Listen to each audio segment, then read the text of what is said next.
welcome to Fast and Factual. I'm Utsav Parekh and I'll take you through the top 50 stories of the day. Let's begin. Russia launched an overnight drone attack on Ukraine's capital Kyiv on Sunday night. Ukrainian officials said Russia used Iranian-made Shahed drones in the attack. Ukraine's Air Force claimed it successfully intercepted at least 8 drones. This was Russia's first overnight attack on Kyiv after a gap of 12 days. Meanwhile, fighting between Russia and Ukraine intensified on the Eastern Front on Sunday. Ukraine's armed forces released footage showing a strike on Russian units on the front line. Ukraine also claimed it was closing in on the eastern city of Bakhmut. Meanwhile, Russia claims it successfully thwarted attacks by the Ukrainian army in Donetsk and Zaporizhzhia.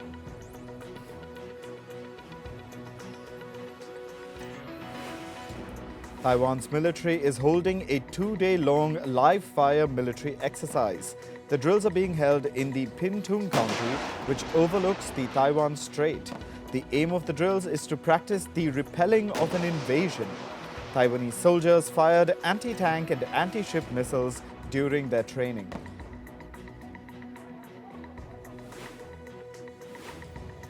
Riots across France continued for the fifth night. Over 45,000 police officers, including specialized units, have been deployed in the cities of Paris, Marseille and Lyon. France has also implemented a countrywide ban on demonstrations and gatherings. At least 1,300 people have been detained. This comes as thousands of people clashed with the French police over the fatal shooting of a teenager. Remember, the child was killed by police officers after failing to comply at a police checkpost on Tuesday.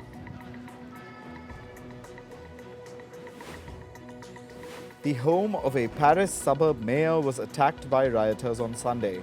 The mayor's house was set on fire while his family was inside. His wife and 2 children sustained burn injuries as they fled their home. Local prosecutors have launched an investigation for attempted murder. However, no suspects have been arrested.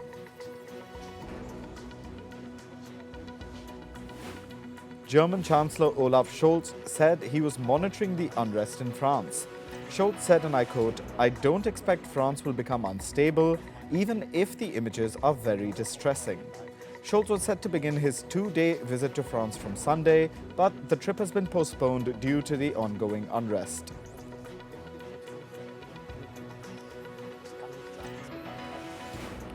Israeli forces raided the occupied West Bank city of Jenin in the early hours of Monday. At least 8 civilians were killed. Several Palestinians were injured by the Israeli strike. Drones and air-launched missiles were also used during the operation. Israel's foreign minister has said that the raids would not go beyond the city of Jenin.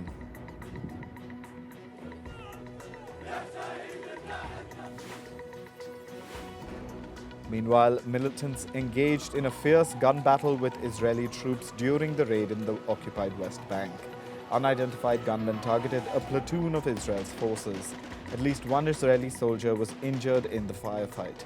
Israel's defense ministry said that the raids in the occupied West Bank were part of a counter-terrorism operation.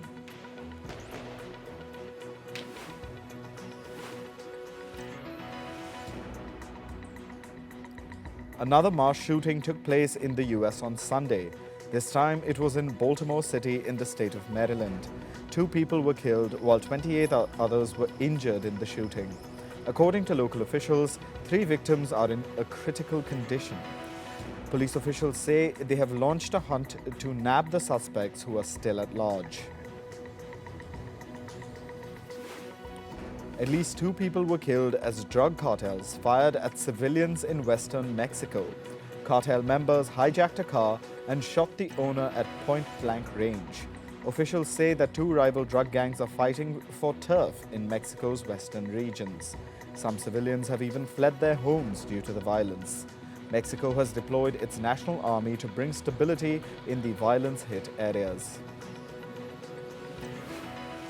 An explosion tore through a building in Japan's capital, Tokyo.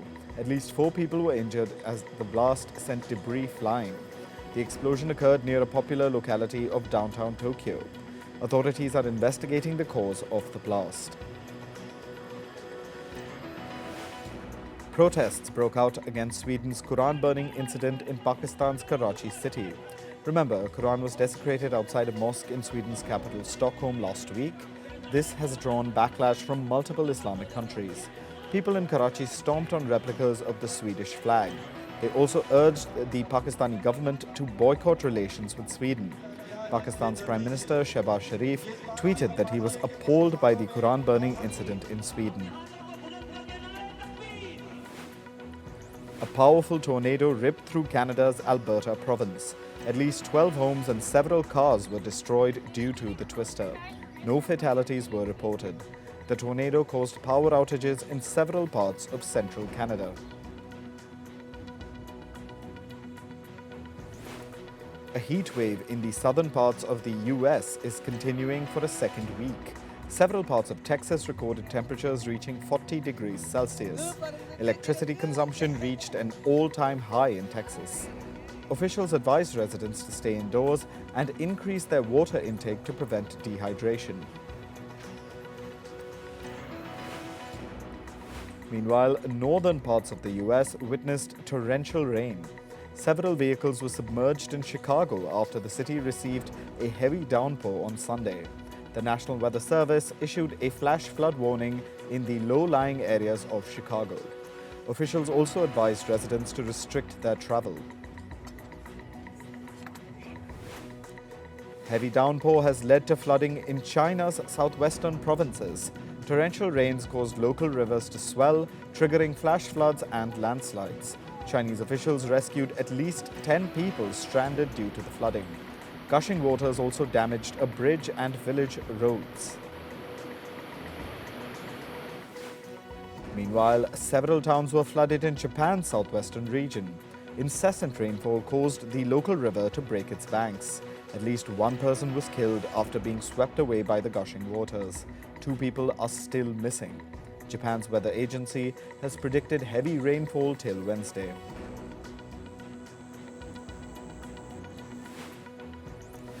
A village located to the northeast of Indonesia's capital, Jakarta, is witnessing the impact of climate change. Shores of the village are being eroded due to rising sea levels. The local community is struggling to safeguard their homes against the erosion. Scientists have said parts of the village could be completely submerged in the coming years. The Indonesian government is considering relocating at least 300 families due to the rising sea level. Thailand hosted a garbage picking competition in the capital city of Bangkok. 58 teams participated in the challenge. In teams of 3, people collected plastic waste, glass bottles, cans and paper waste. In total, 170 kgs of trash was collected in 1 hour. Climate experts say that Japan's plan to dump water from the Fukushima nuclear plants violated international law. They quoted Article 192 of the UN Convention on the Law of Seas. Article 192 stipulates that states have the obligation to protect and preserve marine environments. Japan has reaffirmed that the treated waters of Fukushima are not hazardous. This is despite investigators finding traces of the radioactive material tritium in the waters.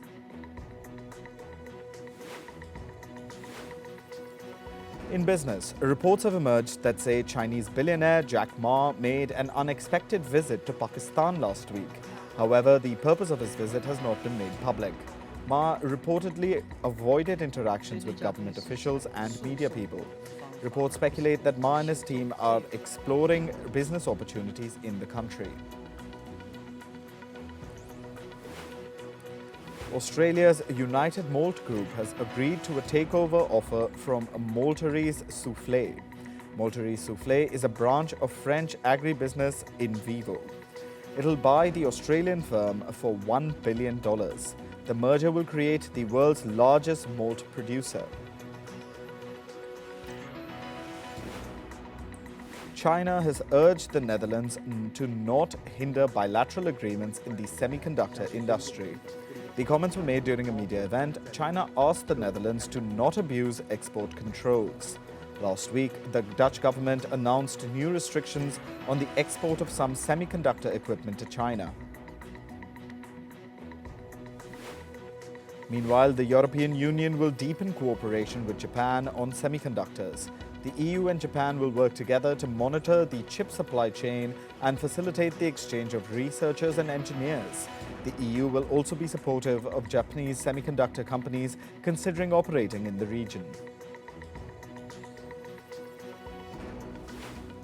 Reports say Barclays is looking to terminate its corporate banking relationship with British financial firm O'Day Asset Management. This is predominantly due to sexual assault allegations against its founder, Crispin O'Day. Last month, media outlets reported that O'Day had allegedly assaulted or harassed at least 13 women. According to reports, Goldman Sachs is considering exiting its partnership with Apple. The bank is reportedly in talks with American Express to take over its Apple credit card and other ventures with the tech giant. In 2019, the iPhone maker and Goldman Sachs partnered to roll out a virtual credit card.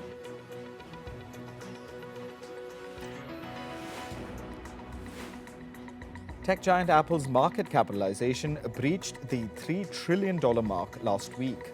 On Friday, Apple's share price hit a record high of nearly $194. This pushed the market value of the tech giant to $3.05 trillion for the first time. Apple is the first company ever to reach that mark.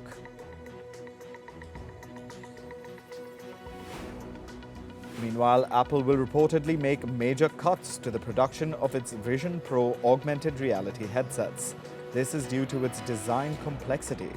Apple now expects to make less than 400,000 units of the AR headsets in 2024.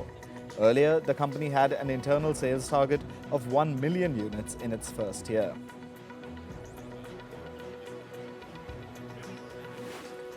Elon Musk has announced that Twitter will temporarily limit the number of posts an account can read per day. As per the new rules, verified users can read 10,000 tweets per day, whereas non-verified users can read 1,000. Meanwhile, new unverified readers on the platform can read only 500 posts a day. Musk says that the move is aimed at discouraging extreme levels of data scraping.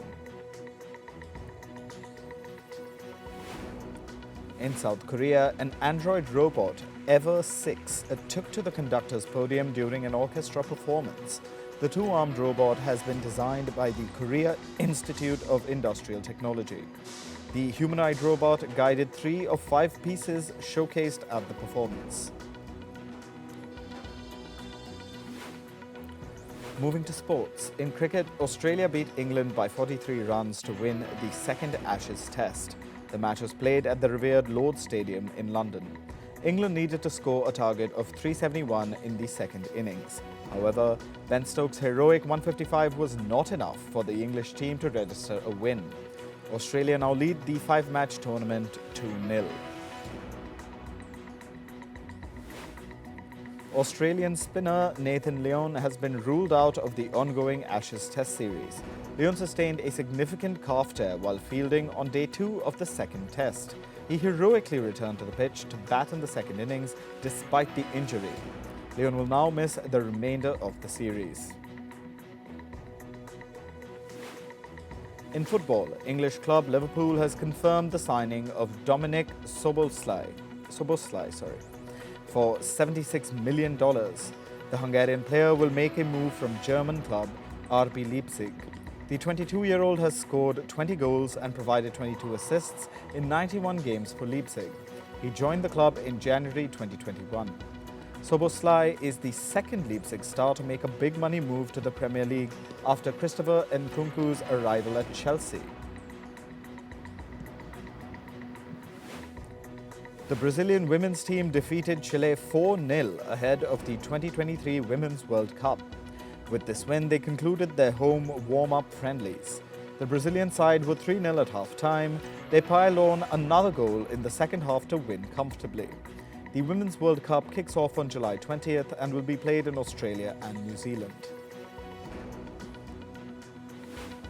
Qatar beat Mexico 1-0 to enter the quarterfinals of the CONCACAF Gold Cup. Musab Khidir scored the winning goal for Qatar in the 27th minute. The loss didn't hurt Mexico as they'd already qualified for the final 8 in the tournament. This year's edition of the CONCACAF Cup is being hosted by the United States and Canada. Indian tennis player Yuki Bhambri won his maiden ATP title in the Mallorca Open 2023. He won alongside South African partner Lloyd Harris in the men's doubles category.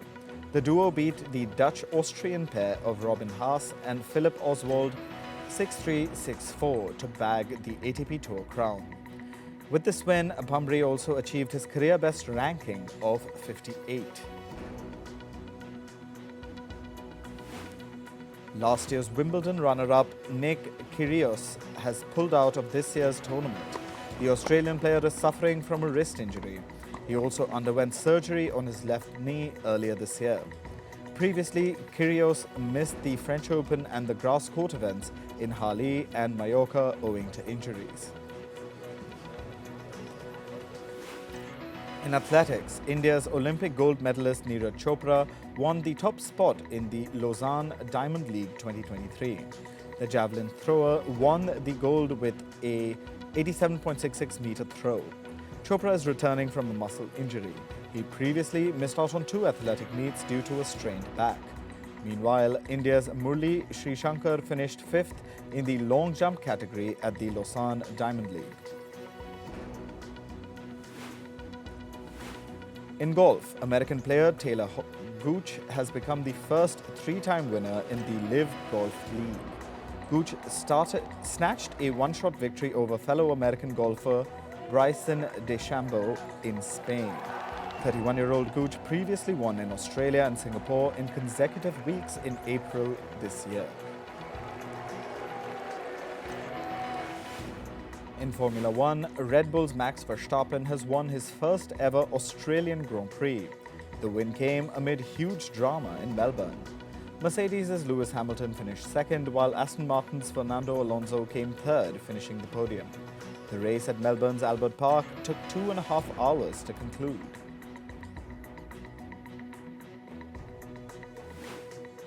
Now to the world of entertainment. American media personality Khloe Kardashian has said that she hates being in her 30s. She called it the worst decade ever. Khloe Kardashian recently turned 39 years old and said she cannot wait to be in her 40s. The American socialite also shared images of the gifts she'd received from her friends on Instagram. Actor Arnold Schwarzenegger has said that everyone is frightened of artificial intelligence and where it is going to go. He said that the futuristic plot of his 1991 hit Terminator 2: Judgment Day isn't far-fetched anymore. He added that at the time, the movie only scratched the surface of AI. Schwarzenegger also said that after all those decades, it's become reality and it's not a fantasy anymore. Singer Selena Gomez took to Instagram and said that singer Rema has changed her life forever. She expressed gratitude for the opportunity to feature in Rema's viral hit song, Calm Down. She said, and I quote, "Thank you for choosing me to be a part of one of the biggest songs in the world." K-pop band Blackpink has become the first ever Korean band to headline a major UK music festival. The girl group performed at London's BST Hyde Park to 65,000 fans. Blackpink also headlined the Coachella Festival in the US in April. A UK prosecutor has alleged that actor Kevin Spacey is a sexual bully. The remarks came at the beginning of a trial in which Spacey is charged with 12 offences against 4 men. Spacey filed a not guilty plea over a dozen sexual assault allegations. The actor faces charges on 12 offences, including 3 counts of indecent assault and 7 counts of sexual assault. Spacey was charged last year. He could be sent to prison or face. The Flash actor Ezra Miller has released a statement on the lifting of a temporary harassment order. Miller said that protective orders are meant to provide safety for individuals, families and children who are in danger. He added that they are not meant to be used as weapons by those seeking attention or personal vengeance. A temporary harassment order was issued against Miller in November last year. singer BB Rexha wore a protective eyewear on stage. This comes days after a fan threw their phone at her during a concert. The singer got injured while she was on stage. She later shared pictures of her injury with the caption, "I am good." The fan who threw the phone at her was arrested and charged with assault. Actor Joanne Collins has spoken about the negative impact that cancel culture has had on Hollywood. She said, and I quote, "The parties I go to now are kind of dull." She also said that if you don't behave now, you are going to get cancelled. 91-year-old Collins is famous for her roles in Dynasty and American Horror Story. Hollywood actor Robert De Niro's grandson, Leandro De Niro Rodriguez, has died at the age of 19. De Niro's daughter, Drenna, shared the news in an Instagram post. However, she did not mention the cause of death. Drenna was adopted by Robert De Niro after he married actor Diane Abbott. Film producer Lawrence Terman has died at the age of 96. The Oscar-nominated producer was part of several landmark movies, including The Graduate and The Great White Hope. Terman's career lasted 6 decades. His son, John Terman, called his father's death the passing of an era.